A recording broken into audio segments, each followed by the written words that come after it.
10 € offerts et votre premier dépôt doublé avec le lien en description. Les amis, bienvenue, j'espère que vous allez tous très bien. Qu'est-ce que je suis heureux de vous retrouver ce soir pour notre deuxième vidéo en quelques minutes. Et pour cette fois parler de football. Et le football, l'Espagne l'emporte 4-1 contre la Géorgie. Ok, 4-1, ça finit 35 tirs à 4 avec 75% de possession aussi, mais ça on pouvait s'y attendre. Bon, comme en qualif, l'Espagne trop forte pour la Géorgie bien sûr, et de ce qu'elle montre, trop forte pour n'importe qui sur ce championnat d'Europe des Nations. Sauf peut-être l'Allemagne, ça tombe bien, c'est notre quart de finale de vendredi prochain. Vendredi 18h pour lancer ces quarts, Espagne-Allemagne. Monstrueux, monstrueux. Bien sûr, vous connaissez mon opinion sur le sujet. Depuis le début, je trouve que l'Espagne est sans compétition dans cette compétition. Et je vois une Espagne nettement supérieure à l'Allemagne. Est-ce que c'est suffisant pour les battre? L'Allemagne à la maison? Je ne sais même pas où il est ce match. Est-ce qu'on l'a peut-être ici? Est-ce que sur WhoScored, ils ont déjà mis le... Voyons voir si on descend un peu. Non, il n'y est pas encore. Donc je ne sais pas où il est. Je peux pas le deviner. Je sais simplement qu'ils vont utiliser sur les quarts de finale des stades qu'ils n'ont pas utilisés sur les huitièmes. Donc je pense qu'il y a Hambourg. C'est peut-être à Hambourg. J'avais vu Volkspark Stadion parmi les stades. Et il y en a un autre aussi qui n'a pas été... Enfin bref, on s'en fout. On verra où c'est. Mais ce qui est sûr, c'est que ça va être une sacrée partie de foot. Et bien sûr, l'Allemagne peut le faire. L'Allemagne est à la maison. L'Allemagne a aussi de très belles individualités, comme ces deux garçons-là, dont c'est leur tournoi. Ouais, ça ressemble à leur tournoi. Il y a une petite partie de moi qui a la sensation qu'on est tous un peu des PNJ dans le tournoi de l'Espagne. On est tous en train de parler de ok, waouh, l'Angleterre finalement elle se qualifie. Ah, il y a nous, notre France-Belgique. Waouh, l'Italie était un peu décevante, elle est éliminée. La Suisse c'est intéressant, l'Autriche c'est intéressant. Et tout ça, j'ai l'impression c'est juste des storylines très annexes par rapport au fait que l'Espagne, j'ai l'impression, roulerait sur n'importe qui qu'elle affronte. Mais bon, on verra, bien sûr, c'est du foot. C'est tellement du foot que l'Espagne a été face à une difficulté dans ce match contre la Géorgie. Elle était menée au score, ça nous intéresse beaucoup d'ailleurs, on va en parler. Mais ouais, je veux pas m'enflammer sur quoi que ce soit. L'Espagne, c'est mon favori, mon vainqueur, depuis même avant le premier ballon touché à l'Euro 2024. Mais bien sûr, on regarde trop de matchs de foot pour savoir que cette Espagne-Allemagne, voilà, absolument rien n'est joué. Et absolument tout peut se passer. C'est le foot international, de compétition internationale. Parlons un petit peu de Lamine Yamal et de Nico Williams, qui ont fait un petit pierre-feuille-ciseau au coup de sifflet final pour voir qui pouvait boire en premier la Powerade. Ils sont très complices, ils sont très proches. C'est des gamins qui sont en train de rouler sur un championnat d'Europe des Nations. Dani Carvajal, il en a vu d'autres, il fait juste le petit olé avec les supporters à la fin. Mais oui, l'Espagne s'est qualifiée. Un mot pour les Géorgiens aussi de Willy Sagnol, qui ont fait un super tournoi. C'était le premier grand tournoi de leur histoire. Honnêtement, ils ont été loin de se ridiculiser. Qualification en battant le Portugal dernière journée, même si c'est un Portugal remanié. Ils avaient été très kiffants contre la Turquie.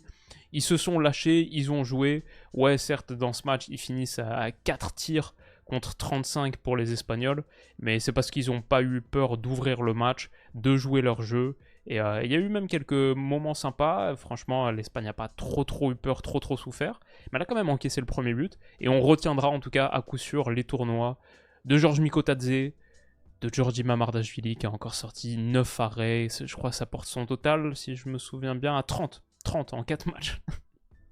Ouais, pas mal. Même avec 4 matchs, il peut être élu meilleur gardien de la compétition, que ce serait pas choquant. Mikotadze, Mamardashvili, on s'en souviendra. Même Kfara qui a pas été le meilleur géorgien, mais franchement respectable. Et surtout, un que j'ai découvert, Kochorashvili. Franchement, je l'ai trouvé super intéressant. On connaissait un poil plus chaque Vetadze, Kitejvili, je le connaissais pas, mais il a montré 2-3 trucs intéressants. Aussi, même si t'es pas titulaire ce soir sur le premier match, j'ai bien aimé Tsitaishvili en tant que latéral. Donc ouais, cette Géorgie a convaincu Wilouchvili. Et je sais pas si on regardera tous leurs matchs sur les prochaines années, mais j'espère qu'ils se qualifieront par exemple pour la Coupe du Monde 2026. Ils seraient à mon avis loin d'y être ridicules. L'Espagne, c'était le même 11 que contre l'Italie. Exactement, ça faisait longtemps qu'on les avait pas vus. On les retrouvait. comme des amis perdus de longue date, parce qu'ils avaient fait totalement tourner, bien sûr, en 3e journée contre l'Albanie. Donc on retrouvait cette charnière, Laporte-le Normand, Carvajal, Cucurella sur les côtés, Fabian, Pedri, Rodri, l'entrejeu, Nico Williams et Lamine Yamal, les ailes, pour épauler Alvaro Morata en pointe, et Unai Simon, bien sûr, dans les buts. Alors au bout de 45 secondes, je vois un Nico Williams qui est déjà bien en jambes. Je me demande, je vais, ok, à quoi ça va ressembler cette Espagne? Est-ce qu'ils ont pas perdu leur foot? Ça fait que 10 jours et tout. Non, ok, tout de suite Nico Williams, hop, qui passe son dribble, le centre fort, les centres espagnols, je trouve très bons. Ça, c'est un truc, quand même. Tu peux inonder la surface de centre. Souvent, je trouve que les centres, c'est un peu symbole d'une équipe qui n'a pas beaucoup d'idées offensivement. Avec l'Espagne, les centres, je trouve qu'ils sont forts, ils sont précis, et ils sont souvent à ras de terre aussi. Pas celui-ci, mais le prochain qui arrive, vous allez voir. Et ça, c'est la marque d'une animation offensive qui passe par les côtés et par l'utilisation des centres, mais c'est des centres intelligents et réfléchis. Tout de suite, je vois aussi un Lamine Yamal. On a vu Nico Williams en forme. Je vois aussi un Lamine Yamal qui a les jambes, ok, tout à fait à la bonne chaleur pour ce genre de match. Il a les jambes chaudes. Et il a l'inspiration aussi, je trouve, l'audace d'aller chercher les dribbles, les gestes importants, décisifs. Il va aller accélérer face au jeu. Voilà, il a pris le ballon à la ligne médiane. S'il faut aller gagner 20 mètres de terrain par la percussion, on va le faire. Il décale Dani Carvajal. Et voilà, on parle de centre à ras de terre, entre les jambes. Pedri se jette. Et il y a tout de suite un premier arrêt de Mamardashvili au bout de 4 minutes. L'Espagne fait un très bon premier quart d'heure. Attaque ce match. Regardez. Franchement, c'est pas beau ça. C'est pas beau comme image. On parlait de l'Angleterre là il y a quelques minutes, de la pauvreté de leurs propositions offensives, notamment autour de la surface de réparation. On parlait d'un Sahara footballistique et de gestes vraiment désespérés. Regardez cette Espagne, cette araignée qui tisse sa toile autour de la surface de réparation. Ça lui donne tellement de triangles de jeu potentiels. Cruyff sourit, mais aussi à la récupération, tellement facile de faire de la contre-pression quand tu as tellement de densité comme ça dans le dernier tir adverse. Je vois par exemple des joueurs comme Fabian Ruiz ici qui proposent même des appels, c'est tellement dur d'aller le chercher là, mais il propose, il y a du mouvement, et même s'il n'est pas servi immédiatement par Aymeric Laporte, et bah, il y a la proposition aussi un petit peu ici de Nico Williams. Finalement, Laporte il va jouer vers Cucurella. Mais quand Cucurella est servi, et bah oui, cette fois, Fabian Ruiz, il est disponible entre les lignes. Et à ce super petit ballon qui est donné, bah, ça c'est l'Espagne. Ça c'est beau, ça c'est du foot. Et trouver tes petits joueurs comme ça dans la surface de réparation, avec du jeu à terre, avec du jeu en triangle, et être facilement positionné pour de la contre-pression ensuite si jamais il y a perte, comme là par exemple, perte, tout de suite, récupération haute, on relance un cycle de possession, et c'est tranchant, et c'est rapide, et ça va aller chercher le côté opposé, alors que la défense n'a même pas eu le temps de se recomposer, elle est encore en déséquilibre, tu vas aller chercher le côté opposé, et c'est Fabian, mais c'est pas ton Nico Williams, ça aurait été encore mieux, mais il y a des possibilités. Et ouais, juste, on va se la remettre, je trouve que ça c'est le foot. Et ça, c'est ce qui rend cette Espagne tellement plus forte que n'importe quelle autre équipe qu'on a vue sur le tournoi. On a vu quelques belles équipes, on a vu des équipes tactiquement bien organisées, la Suisse, l'Autriche, l'Allemagne de temps en temps, mais avec de meilleures individualités que Suisse et Autriche. Mais l'Espagne a tout. Elle a la qualité collective, elle a l'idée, et elle a les individualités, parce que encore une fois, Williams, Yamal, Ruiz ont sorti des matchs 9 sur 10. Oh, ils ont été vraiment très très chauds, et je vois des petits gestes comme ça de Lamine Yamal entre deux pour trouver toujours les petits intervalles comme ça. Même un Pedri qui va pas ressortir typiquement sur WhoScored, je crois, parce qu'il est sorti aussi à l'heure de jeu. Regardez les notes. Forcément, quand t'as une partie où tu finis à 35 tirs, ça gonfle un peu le total de tout le monde. Regardez, on a Nico Williams, il est élu homme du match avec un but, une passe, des à 9,1. Yamal 8,7, Rodri 8,5, Fabian Ruiz 8,4, c'est très boosté par leurs chiffres, leurs buts et passes décisives. Donc Pedri seulement 6,6, mais franchement pour moi Pedri il a fait son heure de jeu a été bonne. Je vois des mouvements comme ça à l'intérieur où il se fait le connecteur en pleine surface. Franchement, ça fait penser aux actions que parfois ça met en mode ok, qu'est-ce qu'il va faire? Je sais pas si vous avez déjà vu ces vidéos, aussi avec la NBA, ils font ça parfois. C'est genre, c'est des actions et sur YouTube, et on les met sur pause au moment de la décision, et t'as genre 5 secondes toi en tant que viewer pour deviner, ok, est-ce qu'il va faire l'option A, B ou C? prendre le tir, passer à lui ou passer à l'intérieur. Avec Jokic notamment, il y a une vidéo là-dessus que je trouve très très intéressante. Bah, franchement, là, tu dis qu'est-ce qu'il va faire? Est-ce que Pedri, quoi, est-ce qu'il a même vu ce qui se passe dans le dos? Bien sûr qu'il a vu ce qui se passe dans le dos. La petite déviation comme ça, merveilleuse pour compléter le triangle. Yamal, la passe intérieure entre deux, c'était superbe. Pedri, la déviation, hop, pour Fabian Ruiz, magnifique. Et ouais, c'est juste du football à très très haut quotient intellectuel qui est pratiqué en pleine surface. Alors, on dit tout ça, et pourtant, c'est l'Espagne qui va encaisser le premier but. Il y a eu la petite vulnérabilité sur transition défensive qui, jusque-là, était bien colmatée par les retours de Cucurella, qui assure tellement d'équilibre là-dessus.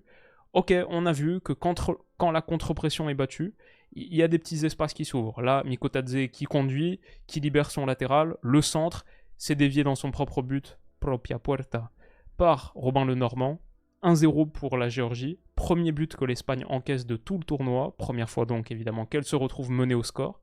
Et ça m'intéressait beaucoup, parce que c'était un truc dont on avait discuté dans les vidéos d'analyse, c'était comment est-ce que cette équipe réagirait à un scénario contraire, adverse. Je dis, premier but qu'ils encaissent de l'Euro, après pourtant un bon premier quart d'heure, on l'a montré. On voulait voir comment l'Espagne répondrait à un scénario adverse, on va voir. Parce que c'est bien de dérouler ton jeu et d'être aussi convaincant et quand tout tourne bien pour toi. Quand il n'y a pas de vent contraire, quand tu peux maintenir ton capital confiance parfait, quand tu n'as pas encaissé un seul but du tournoi.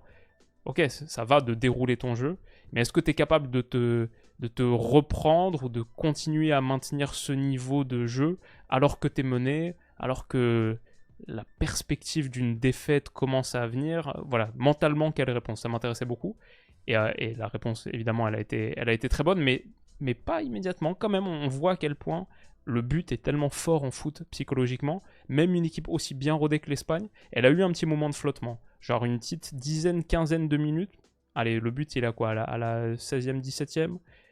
Allez, on va dire 10, 12, 13 minutes de petit flottement de l'Espagne où j'ai vu des trucs, par exemple, comme cette passe de Fabian Ruiz, passe simple, qui est coupée, des petits ratés, le fait de se presser un petit peu plus que d'habitude, parce que maintenant t'es mené, ça a conduit à quelques décisions où, au lieu de repasser vers l'arrière, et ce qui permet quand même d'accélérer le jeu, parce que tu repasses par l'arrière et ensuite vite tu peux repartir devant en trouvant un joueur qui est face au jeu, et bah il y avait des petites passes forcées, des petits trucs qui conduisent à des pertes de balles, et ouais, c'est le moment où l'Espagne est un petit peu en dessous, et je me dis, ah ok, intéressant, on va voir. Ouais. Il y a même par exemple cette action à la 31e où par-dessus, Mikotadze est lancé, et là c'est gros danger. Bon, regardez le repli acharné de l'apport de Cucurella, mais bon, là il y a gros espace, peut-être une équipe meilleure que la Géorgie, pourtant franchement, Mikotadze et Kfara c'est pas mal, en 2 contre 2, voilà, la Géorgie dans l'ensemble, c'est pas un 11 de classe mondiale, mais ces deux-là, il n'y aura pas forcément beaucoup plus dangereux peut-être que ces deux-là, et Mikotadze provoque, pénètre, cherche un penalty, l'obtient pas. Il y a quand même eu un repli rapide, je trouve, des défensifs espagnols. Mais ouais, un petit quart d'heure de flottement, donc intéressant. Et ça m'a encore plus intéressé du coup de voir à la 31e minute et 9 secondes, Rodri prendre contrôle du ballon ici. Et ok, là j'ai vu un leader. Il y a tout le monde, on se calme, on tranquillise, on est l'Espagne, on joue notre foot, on cherche pas à presser, et vraiment il y a un moment de communication ici qui est très fort, et pas longtemps après l'Espagne va débloquer le verrou et va réussir à faire sauter une équipe qu'elle réussissait à ouvrir depuis le début du match, mais là elle baissait un petit peu elle se précipitait un poil. Rodri calme le tout, et on voit les mêmes séquences qu'on voyait en début de match, donc avec une présence autour du dernier tiers, beaucoup de jeux possibles, tellement de petits jeux comme ça dans les petits espaces. J'ai trouvé aussi un truc qui était bien de l'Espagne, c'est qu'elle n'hésitait pas à tenter sa chance longue distance. Ça a été un truc, on a vu sur cet Euro beaucoup de buts marqués de l'extérieur de la surface, mais même pour faire avancer une défense bien basse, pour la forcer à sortir sur le porteur, ouvrir un petit peu plus d'espace. Si tu réussis à enchaîner comme ça des frappes cadrées dangereuses, comme c'est le cas de Cucurella qui va conduire Mamardashvili à un de ses 9 arrêts du soir, ouais, ça ouvre du jeu, et l'Espagne l'a super bien fait. Donc ils ont enchaîné cette frappe cadrée, et 3 minutes plus tard, sur une transition lancée par Nico Williams, Alvaro Morata en relais, Il voit pas Nico Williams ici. Je trouve très intéressante cette séquence. Nico Williams qui demande là. Même Pedri qui lui indique d'aller jouer là-bas avec le bras levé. Morata va servir Pedri. C'est pas le bon choix. À ce stade, c'est le bon choix parce que c'est trop tard maintenant pour servir Nico Williams. Mais Pedri, tout de suite, en une touche, hop, il va aller la mettre autre côté. Magnifique. Ça aurait été encore mieux si Morata l'avait servi immédiatement. Mais pas mal. Et Nico Williams, 1 contre 1, sa frappe va aller trouver le petit filet opposé. Non, parce que, encore une fois, arrêt de Mamardashvili, qui a fait un super euro. Mais sur la récupération, l'Espagne marque le but de l'égalisation. Ça revient dans les pieds de Rodri, il y a tellement de présence autour de la surface adverse. Ça joue autre côté, donc Rodri qui joue comme ça sur Williams. Ça, c'est ces petits ballons de renversement pour continuer de tailler ce bloc qui est très compact, mais qui commence vraiment il commence à y avoir des trous là sur les côtés. Il y a des potentiels 2 contre 1 à aller chercher. Donc Rodri qui trouve Nico Williams. Nico Williams, une fois que tout le bloc a redescendu encore de 5 mètres, qui remet sur Rodri. L'enchaînement est magnifique. Pied droit, pour se la remettre sur le pied gauche, aller chercher une frappe sublime dans le petit filet. Rodri a vraiment cette qualité de tir extérieur de surface. Et encore une fois, l'Espagne n'a pas hésité à tenter sa chance. Ça, je trouve, c'est encore un truc qui a changé par rapport à l'Espagne des dernières années. On parle... bon, là, je ne vais pas être aussi complet d'ailleurs sur l'Espagne, parce que c'est la 4e match qu'on analyse. Enfin, 3e. Parce qu'on n'a pas fait un truc très long sur Espagne-Albanie. Mais donc, j'avais fait 30 minutes sur Espagne-Italie, où je revenais en détail sur à quel point cette Espagne a changé par rapport au dernier tournoi. Et la percussion sur les flancs, Yamal, Williams, tout ce que ça change. Mais aussi un truc, c'est que je trouve qu'elle est beaucoup moins joueuse en pleine surface que ce qu'elle fait aujourd'hui. Elle est beaucoup moins joueuse en pleine surface aujourd'hui qu'à l'époque, où il y avait une multiplication de passes et jamais de prise de risque. Là, que ce soit par le dribble, mais aussi par des frappes extérieures de surface, on n'hésite pas à tenter sa chance, et c'est en tentant sa chance que l'Espagne égalise dans ce match. Et juste avant la mi-temps, 38e, 39e minute, c'est important parce que tu veux pas trop douter, tu veux pas arriver à l'heure de jeu en étant encore à 0-1 dans un match que tu domines franchement de la tête et des épaules. Mais une fois qu'ils ont mis le 1-1, ouais, franchement, moi j'étais confiant sur le fait qu'ils allaient faire le job derrière. Ils étaient tellement dominateurs. Yamal est monté en puissance, je trouve, en plus en seconde période. Il peut finir avec un triplé. Il marque aucun but dans ce match, mais il peut finir avec un triplé, c'est pas absurde. Il a continué de provoquer, faire très mal. L'appui sur Pedri, là, qui encore une fois, même si son nom ressortira pas comme les meilleurs Espagnols du soir. J'ai trouvé Pedri très intéressant dans le jeu autour de la surface de réparation, très juste, beaucoup de qualité, évidemment, de vision, technique. Et là, Yamal, dribble, faute, coup franc. Il va aller prendre le ballon. Il va le tirer lui-même. Arrêt de Mamardashvili qui fait un top arrêt, même si elle est côté ouvert, on pouvait s'attendre à ce qu'elle soit frappée là. C'est un gros arrêt. Il va demander le ballon encore une fois ici quand ça revient. Donc on voit, c'est Pedri. Il lève les bras pour la demander là. Il est servi. Et bien sûr, à partir de ce moment-là, d'ailleurs j'aime bien le contrôle pied droit. Contrôle pied droit pour en un minimum de temps sortir son geste, ce qu'on voyait tous venir. C'est depuis le demi-espace là, depuis le demi-espace droit, face au jeu, ce centre pied gauche avec le pied en mode, c'est un club de golf quoi. Il est tout plat et il va aller chercher Fabian Ruiz entre 2 défenseurs qui a fait la course parfaite et qui va aller fusiller Mamardashvili de la tête. Magnifique comme il finit le geste, regardez, c'est pas beau ça, trop beau. Et au second poteau donc, Fabian Ruiz va finir. Je me dis, ouais, peut-être Mamardashvili va sortir à l'arrêt. Non, il la touche, mais il peut rien. 2-1 pour l'Espagne. Et c'est vraiment le geste de Lamine Yamal. Parce que, donc, il y a celui-ci. Il y avait celui-ci contre la Croatie, avec Dani Carvajal qui la dévie superbement. Franchement, c'est le même geste. D'un peu plus loin. Et celui-ci contre l'Irlande du Nord, qui était magnifique. Je me souviens de regarder ça en plus. C'était un soir, là. Je regardais le résumé là sur mon tel et ce geste m'avait fait vachement réagir. Je fais waouh, petite incursion et là comme ça passe masqué, magnifique.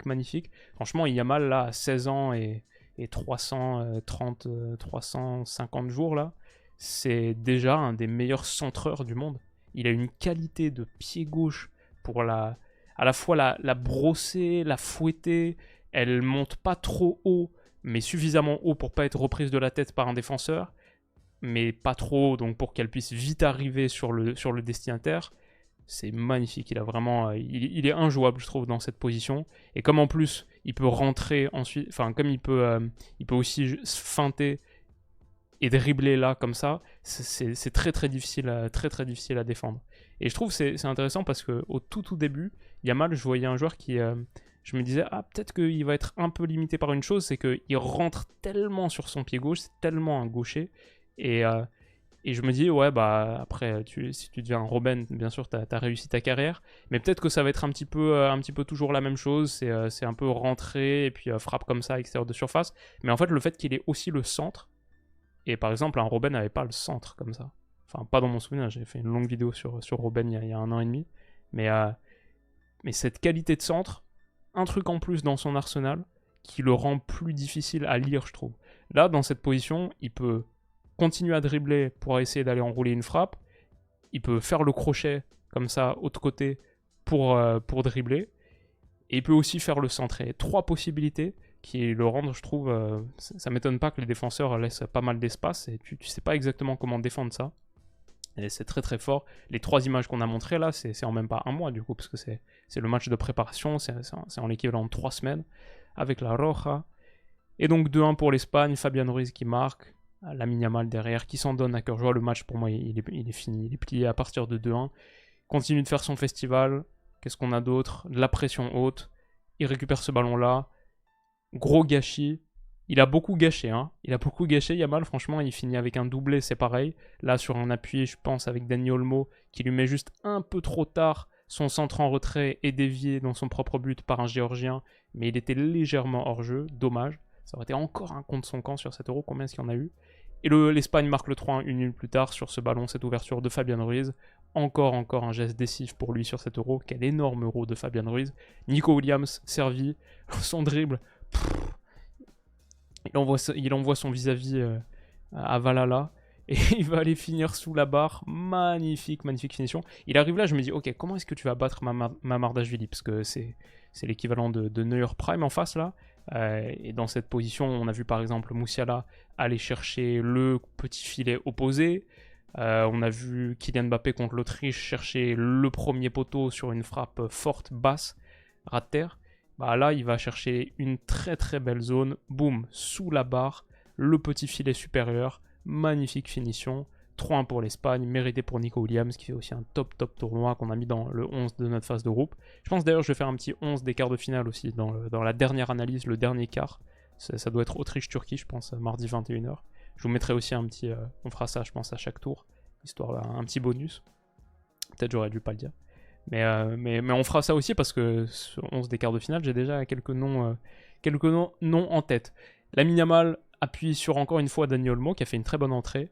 Là aussi, franchement, il doit finir, il doit faire mieux. Mamardashvili top arrêt. Sur ce ballon, encore une fois, de Dani Olmo, il passe son vis-à-vis, ça frappe, et 1 mètre à côté. Mais Dani Olmo va être récompensé, lui qui aurait pu avoir 2 ou 3 passes décisives sur sa demi-heure d'entrée, il va être récompensé par un but, parce qu'il fait un petit enchaînement aussi à la Rodri, contrôle pied droit, frappe pied gauche, c'est l'autre petit filet qui va aller chercher. Et c'est 4-1 pour l'Espagne. Mon prono sur ce match c'était 3-1. Donc Dani Olmo, je t'en veux. Mais j'en veux pas à cette Espagne qui nous a offert une superbe partition footballistique. Les hommes de Willy Sagnol sortent, mais sortent la tête haute. Il n'y a pas de quoi avoir honte. Cette Espagne est très très forte. Et on va voir jusqu'où ira son tournoi. Qu'est-ce que vous avez pensé de ce match? J'espère que la vidéo vous a plu. La deuxième en 1 heure après l'analyse d'Angleterre-Slovaquie. Donc peut-être j'étais un peu rouillé sur la voie ou surtout fatigué. Il est quasiment 1h du mat, donc je vais aller me coucher. Et rendez-vous demain pour France-Belgique, les gars. Wow, ça va être monstrueux. Tellement hâte. 18h. Pas très prime time comme horaire, mais on sera là bien sûr. Et qu'est-ce que vous sentez demain? Comment vous voyez les choses demain? Moi je stresse. Plutôt confiant, mais ouais, ça va être pas mal. Déjà hâte. Donc, au dodo, bonne semaine à tous. Moi j'ai l'impression que c'est la même semaine qui dure depuis 3 semaines là. Mais on me dit que c'est dimanche. Donc bonne semaine à tous ceux qui reprennent le taf, les cours. Non, les cours ça doit être fini, mais mais en tout cas, qui reprennent la vie normale lundi, c'est pas toujours facile. Donc force à vous, et rendez-vous dans quelques heures pour la prochaine fois qu'on se voit, c'est l'analyse de France-Belgique. À tout à l'heure, à dans quelques heures. Bisous.